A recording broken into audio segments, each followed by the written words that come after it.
So there's some new fallout today over the controversial prisoner swap that saw the United States trade 5 Gitmo detainees known to be very dangerous for one U.S. Army Sergeant, Bowe Bergdahl.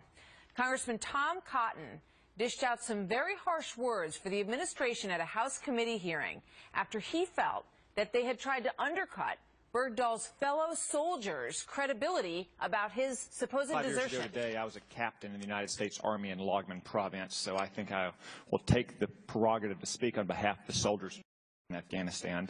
I find it offensive and insulting that this administration, up to and including the President, would cite the principle of leaving no man behind to justify this action. Every day in Ranger School, we recited the Ranger Creed that I will never leave a fallen comrade. You know who didn't leave a fallen comrade?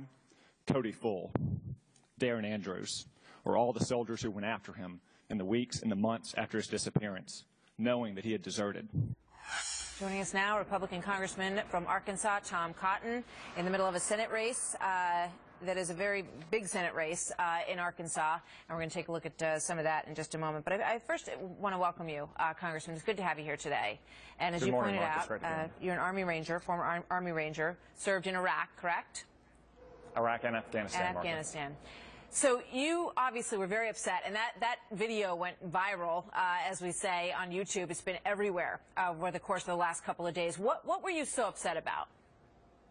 Well, I think this prisoner swap was a terrible deal for America, and it's made American troops face greater danger in Afghanistan. But what I found particularly appalling was anonymous White House staffers criticizing the service of Bowe Bergdahl's platoon and company, saying that they were undisciplined, or saying that they were unfairly criticizing Private Bergdahl for what was, by all appearances, deserting his unit.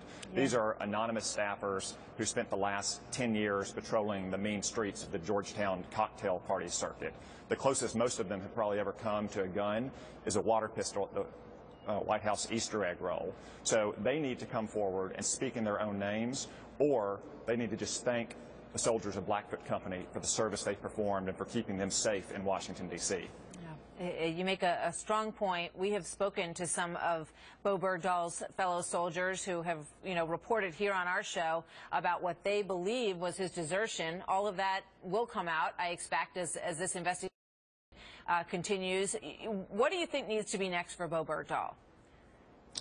Well, I understand that he's still receiving medical care, and when he is medically cleared, his chain of command in his unit needs to decide whether to proceed with action under the Uniform Code of Military Justice. Like every American, to include soldiers, he deserves to have his day in trial if he's accused of wrongdoing. What does not need to happen is the President or his senior civilian leaders or general officers at the Pentagon exerting unlawful command influence. This case should go forward based on the chain of command in his unit, not based on the President's political considerations.